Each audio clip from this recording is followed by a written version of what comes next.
बीकानेर के लोग क्या कहते हैं सर, क्या चाहते हैं, किसकी सरकार बने?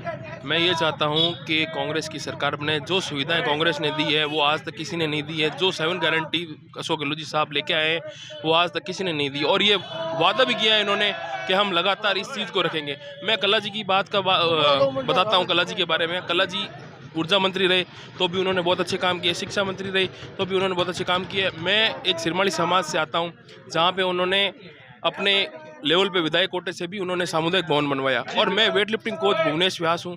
इन्होंने खेल के क्षेत्र में भी बहुत ज़्यादा योगदान दिया। हमारे वेट लिफ्टिंग के लिए उन्होंने एक हॉल भी बनवाया है, जो हमारे लिए बहुत बड़ी बात है, वो खुशी की बात है।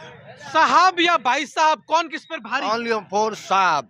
बीडी कल्ला जिंदाबाद, बीडी कल्ला जिंदाबाद। बीडी कल्ला साहब। सर आपका क्या राय है? एमडी कराडू नाम मेरा। यहाँ शहर के पूरे एरिया के अंदर एक ही आपका माहौल दिखेगा, वो है साहब का माहौल। क्योंकि साहब का यहाँ पर बहुत अच्छा माहौल है, जोरों शोरों से लोग लगे हुए, रात दिन लगे हुए साहब जितवाने के लिए। नरेंद्र मोदी ने रोड शो किया, उसका कितना फर्क पड़ेगा? कोई फर्क नहीं पड़ेगा। ये ओनली फॉर हवा थी, तो वहाँ से आइए, बाहर से बाहर चली जाएगी। कैसे? यहाँ कोई नरेंद्र मोदी का माहौल पड़ेगा, क्योंकि यहाँ पर साहब ने काम किए है, मोदी ने कुछ नहीं किया। यहाँ पर साहब ने काम किया है, तो साहब भी जीतेंगे यहाँ से। तो बीडी कल्ला ने कितने विकास के काम कराए भाई साहब यहाँ? बहुत से करे हैं, बहुत से करे हैं। 3 बता दीजिए सबसे बड़े काम। एक तो हमारी 6 नंबर हॉस्पिटल ही है जी, रानी बाजार का ओवर ब्रिज है बिल्कुल, जो इतनी देर से था, और 5 और यूनिवर्सिटी खुल रही है। एक अभी कॉलेज फिर खुलवाई है मुरलीधर व्यास कॉलोनी में। एक थाने का शुभारंभ किया है। एक युवा है, युवा से बात करते हैं। सर किशोर है, युवा क्या चाहते हैं यहाँ पर? दोनों पक्षों में माहौल चल रहा है अभी।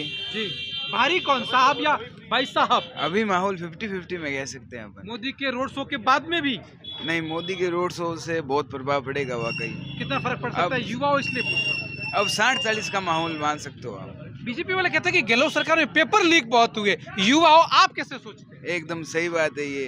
तो फिर क्या गहलोत करना सर, चाहिए? जब नर्सरी के पेपर भी लीक नहीं होते हैं तो रीट जैसी परीक्षा के पेपर लीक कैसे हो गए?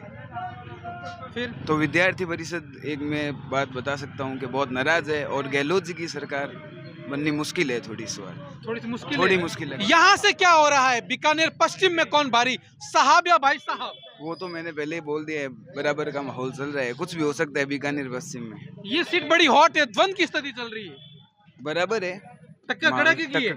कड़क बीकानेर में कुछ बड़ा होने वाला है? एकदम बड़ा कुछ नया होने वाला है। ये हो सकता कुछ नया होने वाला है। कुछ बड़ा, भाई ने क्लियर तो नहीं कहा, लेकिन कुछ नया होने वाला है होकर बात छेड़ दी। सर क्या नाम है आपका?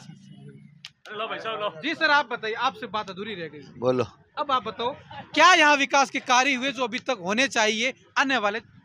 अठे बीडी कल्लो सब रही बढ़िया काम करिया है। जैसे देख लो सर, समय है। बीडी कल्ला साहब बहुत अच्छा आदमी है, बढ़िया लिखे है, और आना चाहिए। बीजेपी से नाराजगी क्या? दोनों ही ब्राह्मण है। हमारे कोई नाराजगी नहीं है जी, ये हमारे चाहते हैं दिल से। नरेंद्र मोदी ने रोड शो किया, कितना फर्क पड़ेगा? थोड़ा बहुत पड़ जाएगा, फर्क तो पड़ेगा, फर्क पड़ेगा। फर्क पड़ेगा एक पूरा। तरफा जीत है या टक्कर है? अब जीत एक तरफा तो कोई नहीं कह सकता है, बराबर की टक्कर है। टक्कर कड़ाके की 500-700 वोट से सिर्फ।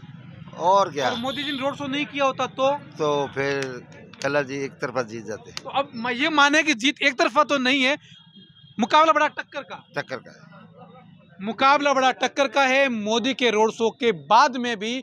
लेकिन यह है कि यहाँ पर बीजेपी मोदी के रोड शो के बाद मजबूत जरूर हुई है। अब ये देखना होगा कि 25 तारीख के चुनाव में और 3 तारीख के चुनाव में पिटारे में परिणाम में क्या कुछ निकल कर आता है। तो ये ब्राह्मण बहुल्य क्षेत्र है, ब्राह्मण समाज के विशेषकर लोग थे जिन्होंने अपनी बात राजस्थान तक पर खुल कर कही। कैमरामैन विकास के साथ में मैं कुलदीप चारण, बीकानेर, राजस्थान तक।